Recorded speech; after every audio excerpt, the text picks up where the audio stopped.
En nuestros grupos pequeños estamos estudiando juntos el libro de Gálatas.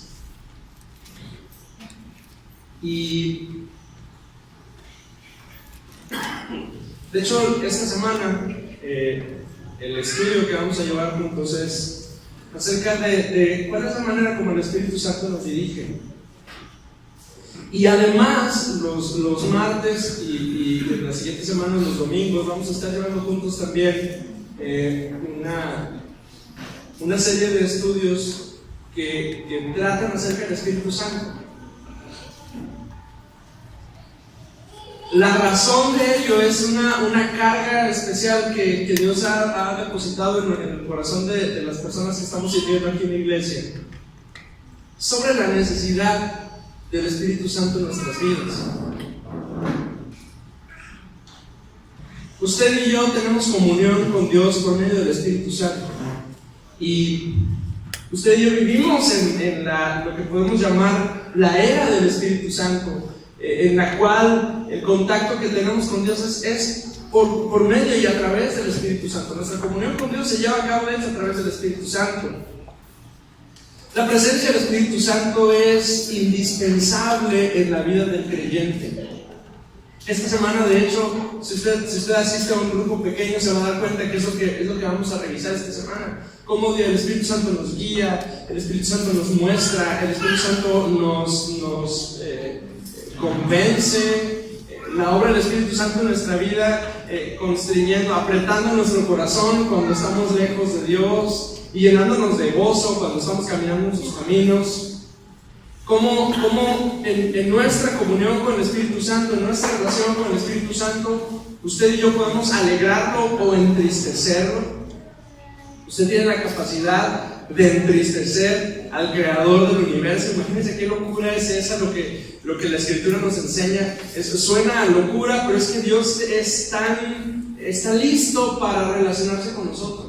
Dios no es alguien o algo que esté lejos, así distante de nosotros. No, Dios está cercano a usted y a mí. Dios está, Él quiere tener comunión con usted y conmigo. Y tan es así que esa comunión que Él quiere tener con usted y conmigo nos hace a nosotros capaces de hacer cosas que lo ponemos triste.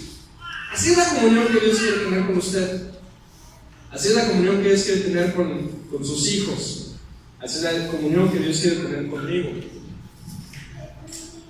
Necesitamos al Espíritu Santo, pero una vida de comunión de ese tipo solo es posible mediante la oración. El único camino que el creyente tiene para estar verdaderamente cerca del Señor es una vida de oración. Hace un tiempo platiqué con una persona y esta persona me cuestionaba mucho acerca de cómo es que Dios nos habla. Muchos de nosotros tenemos esa inquietud, o escuchamos que alguien dice: es que Dios me habló, es que Dios me dijo, es que Dios me mostró esto, y algunos de nosotros decimos: a ver, explícate un poquito más. O sea, ¿a qué te refieres con que Dios te habló? ¿A qué te refieres con que Dios te dijo? ¿A qué te refieres con que Dios te mostró? Y más de algunos decimos: eso no es posible, ¿sí? Y esta persona venía conmigo y me decía: Hugo, es que yo no oigo a Dios. Yo no sé lo que Dios quiere para mí. Me encuentro en una encrucijada en mi vida y delante de una serie de decisiones que definían su vida realmente. Y él, frustrado, me decía: es que yo no escucho a Dios. Es más, nunca lo he escuchado, ¿sí? Nunca he sabido exactamente qué significa que Dios me hable. Lo preocupante del asunto es que él, como muchos de nosotros que nos enfrentamos a esa cuestión, que nos enfrentamos a esa situación, había vivido mucha de su vida en este ambiente de iglesia. Es decir, una persona que había estado durante muchos años en una iglesia cristiana, que había estado en un ambiente cristiano, que había participado en cientos, a lo mejor hasta en miles de reuniones como esta, en la que se canta, se levanta las manos, se alaba, se grita, se hace todo esto más. Alguien en esa condición viene conmigo, puede venir contigo y decirte: es que yo no conozco a Dios y yo nunca lo he escuchado. Y yo pregunto: ¿cómo es eso posible? Bueno, la respuesta es: sí es posible. Pero la única manera como la comunión con Dios se hace real en nuestras vidas es a través de la oración. La oración es algo que es básico. Cuando digo algo básico, estoy hablando de algo esencial, algo que no puede faltar. Es un mínimo irreducible. Nada funciona sin eso. Cuando digo básico, la imagen, la idea que viene a mi mente es la despensa básica. Es algo que no puede faltar en su alacena. Usted abre su refrigerador y no puede faltar. Y para algunos puede ser arroz, para otros puede ser frijoles, para otros puede ser coca. Hablo del refresco. Pero hay ciertos artículos que en su casa no pueden faltar. En mi casa, por ejemplo, es la harina de hot cakes. No puede faltar. Los sábados son sábados de hot cakes. Y mis hijos ya lo saben. Y yo también. Y si falta me enojo. Entonces la oración entonces es esencial, es básico, no puede faltar, es indispensable en nuestras vidas. Ahora, el problema es que cuando hablamos de oración, todo el mundo sabe que es esencial, pero sigue siendo necesaria en nuestras vidas. Todo el mundo sabemos que es indispensable dentro de la iglesia y sin embargo los círculos de oración siguen siendo muy pequeños. Todo el mundo sabe que la oración es la clave o la llave de Dios para que muchos de nuestros problemas se solucionen y sin embargo seguimos sin orar. ¿Por qué? No hay sustituto para la oración y ningún cristiano es más grande que su vida de oración. Judas dice: vosotros, amados, edificados en vuestra santísima fe, orando en el Espíritu. La razón por la que hay un montón o habemos un montón de cristianos que estamos casi en ruinas en nuestra vida espiritual es por falta de oración. Pero la oración en el Espíritu Santo edifica nuestra fe. Nuestra oración necesita ser engendrada y perseguida por una energía insaciable, una persistencia imperturbable y un valor que nunca desfallezca. Dice: vamos. Todos los avivamientos empiezan en el secreto. Y ningún corazón arde en fe sin suficiente conversación secreta con Dios. Lo voy a decir otra vez: todos los avivamientos inician en el corazón, pero en el lugar secreto. Y ningún corazón arde en fe sin mucha conversación secreta con Dios. En los días del Antiguo Testamento, el Espíritu Santo sacudía la tierra y estremecía hasta el mismo infierno. Pero parece que en nuestros días la oración que vence al mundo se ha quedado rezagada al cuidado de un grupo muy pequeño de creyentes. Y todos los demás venimos con ese grupo de creyentes y les decimos: ora por mí. Y en muchas ocasiones y en muchos lugares, y a veces aquí he escuchado gente decir: oye, ora por mí. Cuando estés orando, tú que estás más cerca de Dios, ora por mí, para que Dios responda. Pero la respuesta del Señor es: no, ora tú. Voltea con quien tienes ahí junto y dile: ora tú. Dígaselo: ora tú. Tú tienes en tus manos la llave para accesar delante del mismo trono de Dios mediante la oración. Y yo quiero hoy meditar un poquito en este tema de la oración. 1 Samuel capítulo 1, versículo 9, versículos un poquito antes.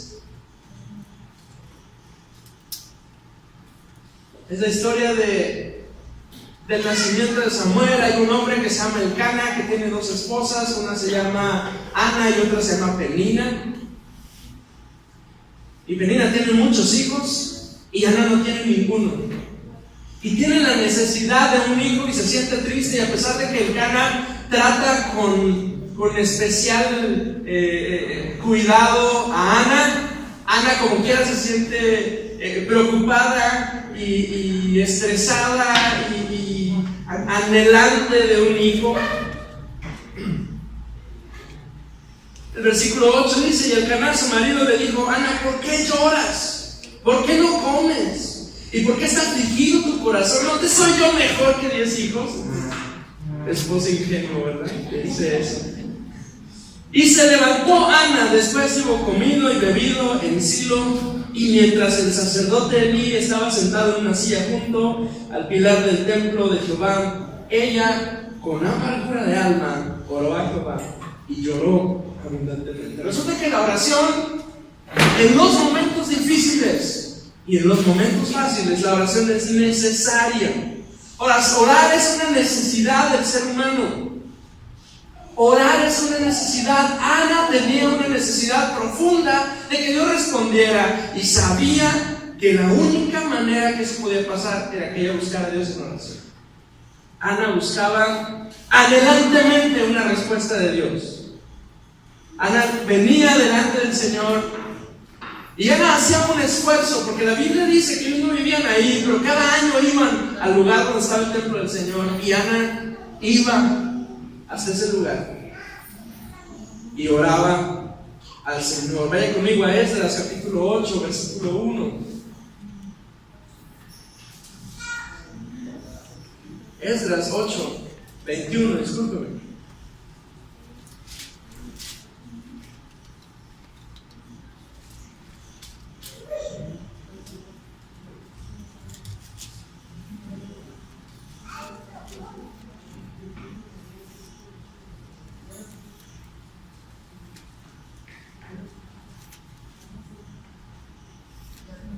Y publiqué, dice, ayuno allí junto al río de Abba, para afligirnos delante de nuestro Dios, para solicitar de Él camino derecho para nosotros y para nuestros niños y para nuestros bienes, porque tuve vergüenza de pedir al rey tropa y gente de a caballo que nos defendiesen del enemigo en el camino, porque habíamos hablado al rey diciendo: la mano de nuestro Dios es para bien sobre todos los que le buscan, mas su poder y su furor contra todos los que le abandonan. Y el verso 23 dice: ayunamos pues y pedimos a nuestro Dios sobre esto, y Él nos fue propicio.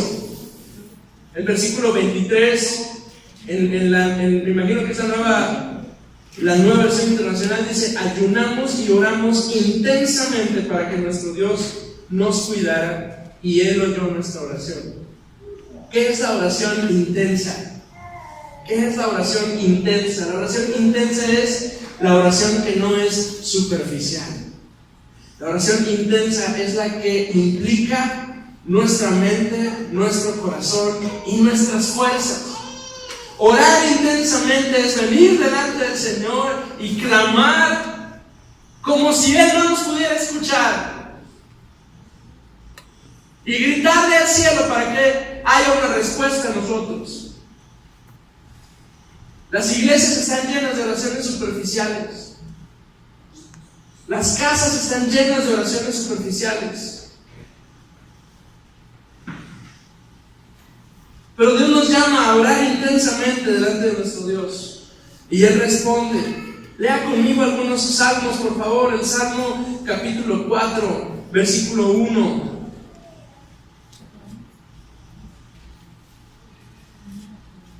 Dice: respóndeme cuando clamo, oh Dios de mi justicia.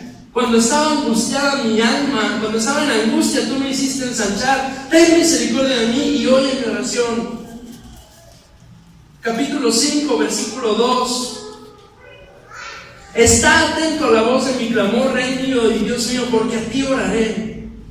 El Salmo 28, versículo 2 dice: escucha mi oración, que pide misericordia cuando clamo a ti por ayuda, cuando levanto mis manos hacia tu santo templo.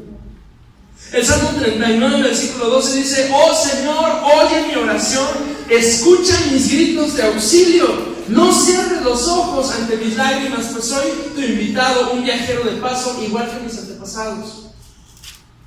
El Salmo 17, verso 6 dice: oh Dios, a ti dirijo mi oración, porque sé que me responderás. Inclínate y escucha cuando oro.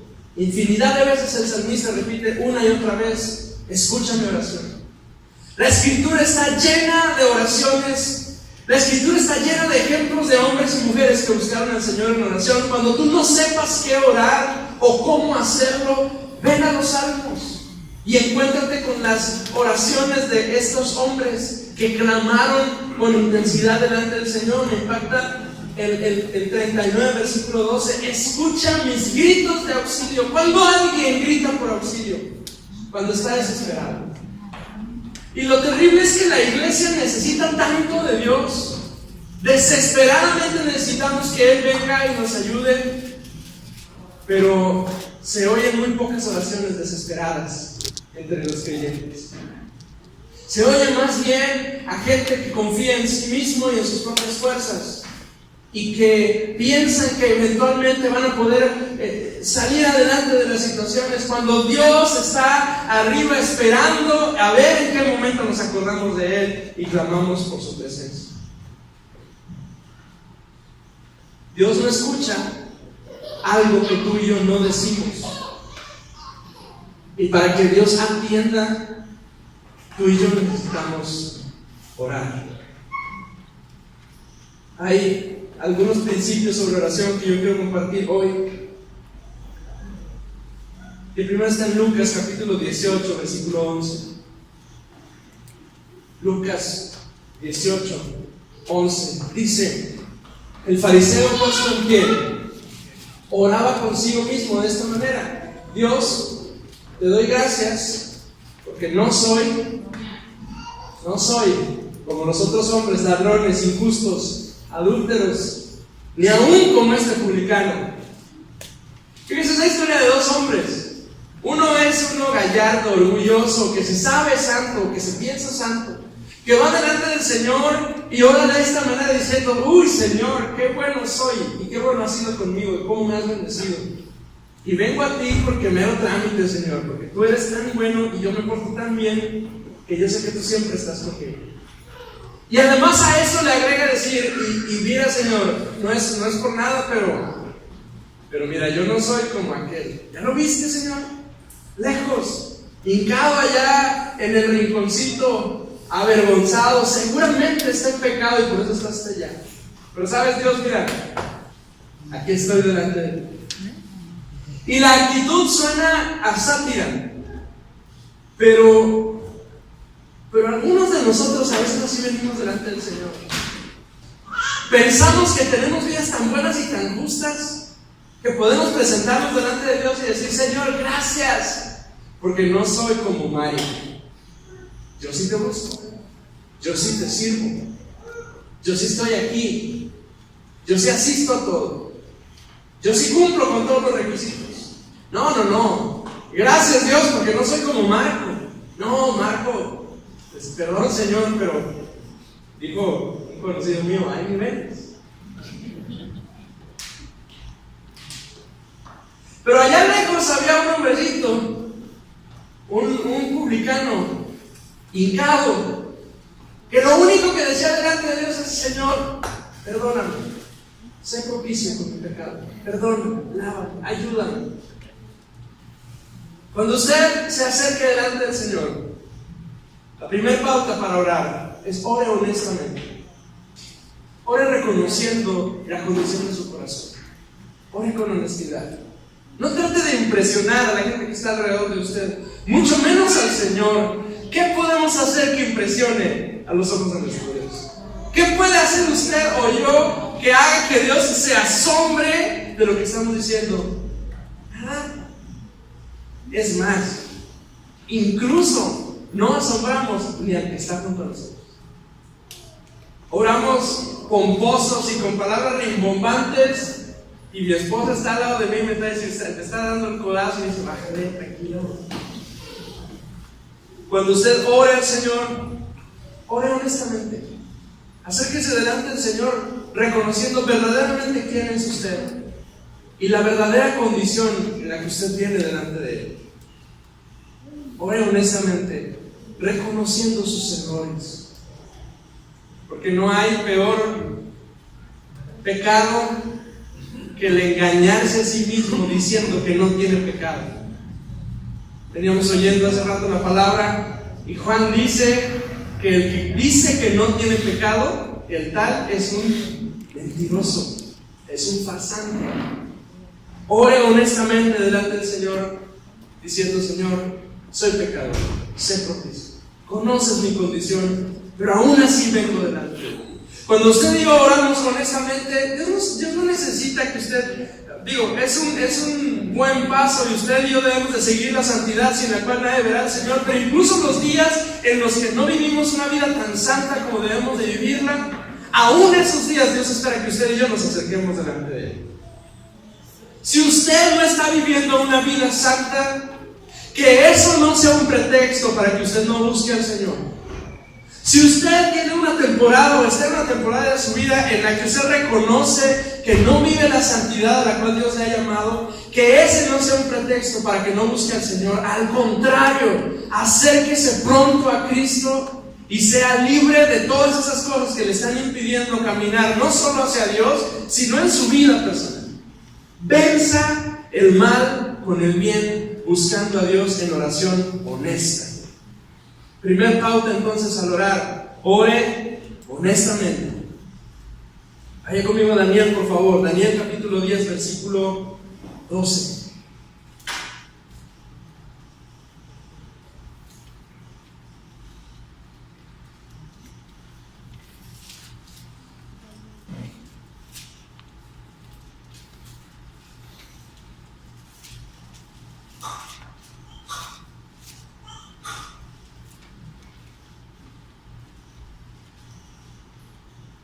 Entonces me dijo: Daniel, no temas, porque desde el primer día que dispusiste tu corazón a entender y a humillarte en la presencia de tu Dios, fueron oídas tus palabras, y a causa de tus palabras yo he venido.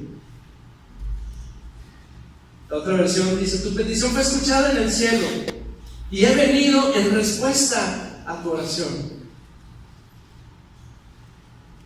Durante varias semanas Daniel estuvo orando al Señor y no había respuesta. El pasaje de Hechos nos dice que durante 21 días Samuel estuvo orando y orando y orando y orando y orando y orando y orando al Señor por respuesta, pero Dios no respondía. ¿Cuántos de nosotros hemos orado al Señor durante mucho tiempo por algo y Dios no responde? ¿Alguien aquí alguna vez que ha dedicado mucho tiempo de su oración y mucho esfuerzo y ha llorado mucho delante del Señor y Dios no responde?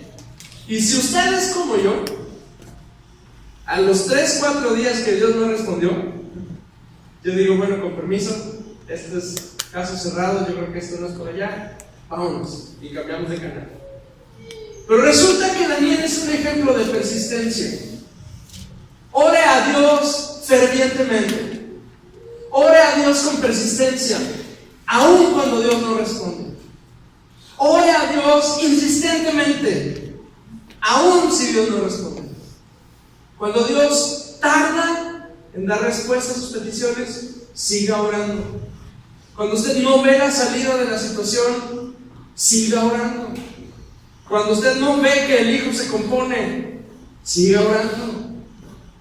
Ore fervientemente, aún y cuando Dios se tarde en responder. Lamentaciones 2, versículo 19 dice: levántate, da voces en la noche, a comenzar las vigilias, derrama como agua tu corazón ante la presencia del Señor. Ore levantándose por las noches. Ore por la noche. Levántese en la noche y clame al Señor. Desahogue el corazón delante del Señor. Levante sus manos en oración durante la noche. Hechos capítulo 12, versículo 12.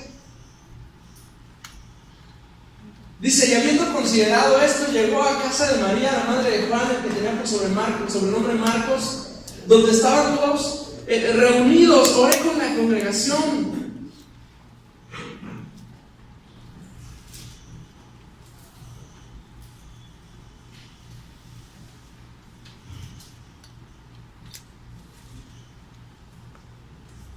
Oré junto con la congregación. El pasaje completo de Hechos capítulo 12 es la liberación de Pedro de la cárcel. Pedro estaba preso por predicar el evangelio y la iglesia al mismo tiempo estaba orando en una de las casas, clamando a Dios porque Dios lo liberara. Y estaban orando y orando: Señor, libera a Pedro, libera a Pedro, libera a Pedro. Y sobrenaturalmente Pedro sale de la cárcel. Usted conoce la historia. Llega a la casa, toca la puerta, y cuando la señorita que estaba a la puerta escucha y dice: ¿quién eres? Y responden: es Pedro.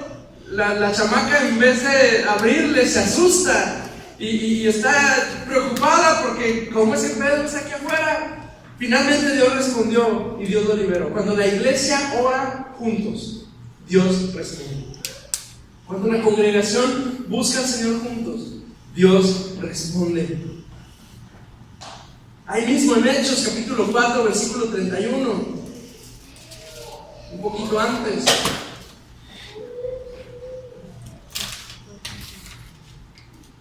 Lo lee conmigo por favor en voz alta.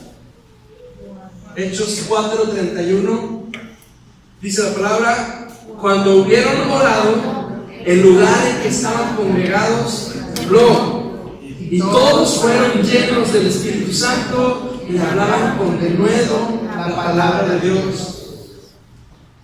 ¿No anhela usted que el lugar en el que usted está buscando al Señor junto con sus hermanos tiemble?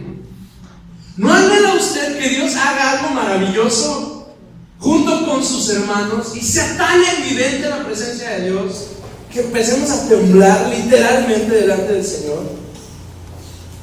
Queremos cosas extraordinarias. Y la respuesta no es haz cosas extraordinarias, la respuesta es ora. ¿Quieres cosas extraordinarias en tu vida? Ora. ¿Quieres maravillas en tu matrimonio? Ora. ¿Quieres un milagro en tu familia? Ora. ¿Quieres maravillas en medio de la congregación? Ora. Busca al Señor. Romanos 8:26 es un pasaje que vamos a leer esta semana en nuestras células. Pero léalo conmigo también, por favor, hoy. Romanos 8:26. Dice: y de igual manera, el Espíritu nos ayuda en nuestra debilidad, porque, pues, ¿qué hemos de pedir como conviene? No lo sabemos, pero el Espíritu mismo intercede por nosotros con gemidos indecibles. Ore dirigido por el Espíritu Santo. Cuando no sepa qué orar, pídale al Espíritu Santo que le dirija a orar.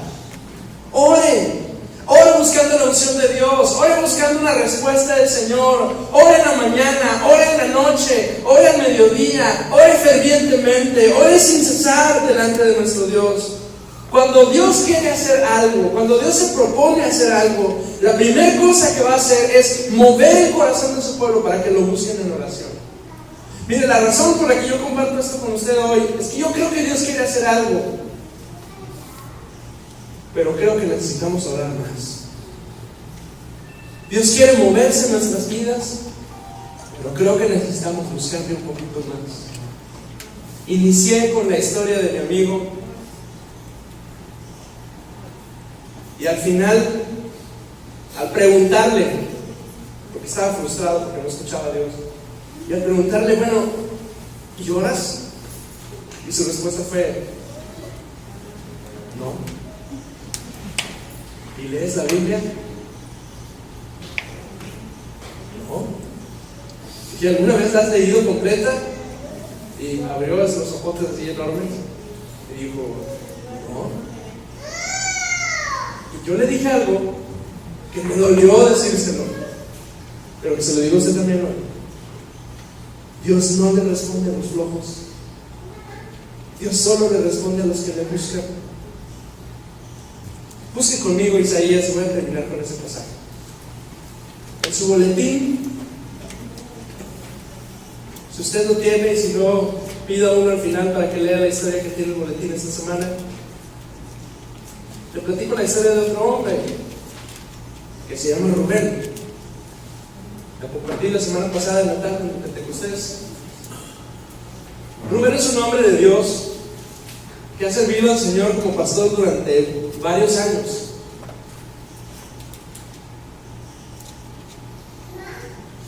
Pero en este momento, en el momento en el que le pasó eso, estamos hablando de 1972.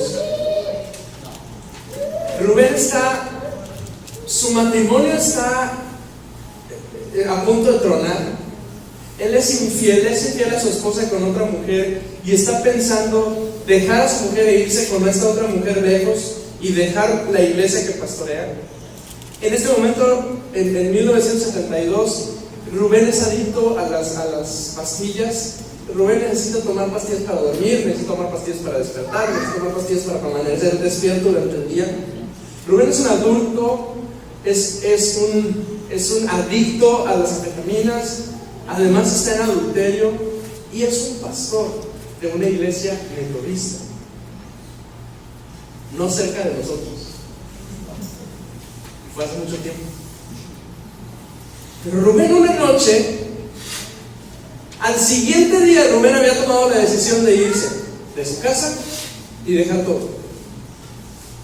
Y si usted cree que la historia no es cierta, la historia está relatada en un libro que se llama El Itinerario del Viento, y él era pastor en Chihuahua. Al siguiente día iba a salir, llevarse sus cosas, ir por la mujer y dejar a su familia y su iglesia. Esa noche, en su cama, algo inundó el lugar. Y él lo describe como una luz que lo dejó ciego, o sea, que era muy intensa. Y él estaba en su cama y no podía ni moverse, pero sabía que Dios mismo estaba ahí. Y por varias horas él estaba ahí, inmóvil en su cama, aterrorizado con la presencia de Dios en ese lugar. Eso duró varias horas hasta que empezó a rayar el alba, se vio un poquito de claridad en la ventana. Y cuando empezó a salir el sol, la presencia poquito a poquito empezó a desaparecer de ese lugar, de su cuarto. Y cuando amaneció finalmente, Rubén no tenía la necesidad de consumir pastillas y recapacitó en esa situación esa decisión que estaba a punto de tomar, de dejar a su esposa y a su familia. Todo derivó en que Rubén se convirtió en un instrumento de Dios para algo que los metodistas llaman el avivamiento de los 70s, en el que muchas iglesias que en su momento eran tradicionales y que cantaban himnos y que eran ceremoniosos y cuadrados, se convirtieron en lugares en los cuales el Espíritu Santo se movía libremente. Pero todo pasó porque un hombre, entre algunos más, tuvo una experiencia con el Espíritu Santo. Isaías capítulo 6 describe más o menos esa historia. Capítulo 6, versículo 1 en adelante. Dice: en el año en que murió el rey Usías, yo vi al Señor sentado sobre un trono alto y sublime, y sus faldas llenaban el templo. Y por encima de él había serafines, cada uno tenía 6 alas, con 2 cubrían sus rostros, con 2 cubrían sus pies, y con 2 volaban. Y el uno al otro daba voces diciendo: Santo, Santo, Santo, Jehová de los ejércitos, toda la tierra está llena de su gloria. Y los quiciales de las puertas se estremecieron con la voz del que clamaba, y la casa se llenó de humo. Este es Isaías el profeta, con una historia muy parecida a la de mi amigo y a la de Rubén. Es un hombre que ha estado en un ambiente de Dios durante toda su vida, pero que no ha tenido una experiencia real con Dios. Es un hombre que se le ha hecho cotidiano esto de la iglesia, pero que necesita un encuentro real. Isaías tiene una visión en el templo de Dios, en la cual Dios mismo se aparece delante de Isaías, y Isaías se queda aterrorizado delante de la presencia del Señor. Fíjese lo que dice en el verso 5. Entonces dije: ay de mí, que soy muerto, porque siendo hombre inmundo de labios y habitando en medio de pueblos que tienen labios inmundos, han visto mis ojos al Rey, Jehová de los ejércitos. Isaías se encuentra con Dios delante y lo que dice es: yo no estoy listo para esto. Yo no puedo estar aquí. Estoy lleno de pecado, mi vida está desordenada, estoy lleno de mugre en mi vida, estoy viendo lo que no debo ver, estoy hablando lo que no debo hablar, estoy yendo a lugares donde no debo de estar. Pero vean la respuesta de Dios en el versículo 6. Voló hacia mí uno de los serafines, teniendo en su mano un carbón encendido, tomado del altar con unas tenazas, y tocando con él mi boca, dijo: he aquí que esto tocó tus labios, y es quitada tu culpa y limpio tu pecado. Y después oí la voz del Señor que decía: ¿a quién enviaré y quién irá por nosotros? Y yo respondí: Señor, aquí estoy. Cuando Dios se propone hacer una misericordia grande con su pueblo, la primera cosa que hace es invitarte a orar. Y yo creo que Dios quiere hacer algo con nosotros, pero creo que la invitación de Dios, muy precisa para usted y para mí, es: acércate, platiquemos juntos, acércate. No basta con ser parte de un ambiente de iglesia, no basta con venir cada domingo, y es bueno, y no lo dejes de hacer. No basta con esto, necesitas tú buscar a Dios. No basta con venir, y es bueno que vengas y que adores al Señor junto con tus hermanos, y que recibas la bendición de Dios a través de la mano de tu hermano que hace rato oró por ti, te tomó del hombro. Es magnífico, es bueno para ti, para tu alma. Pero tú necesitas buscar a Dios en tu casa. Tú necesitas en la noche despertarte y clamar a Dios para que Dios responda. Tú necesitas, yo necesito buscar a Dios. Yo quiero encontrarme con Dios como Isaías. Yo quiero encontrarme a Dios como Rubén. Yo quiero encontrarlo, pero necesito buscarlo.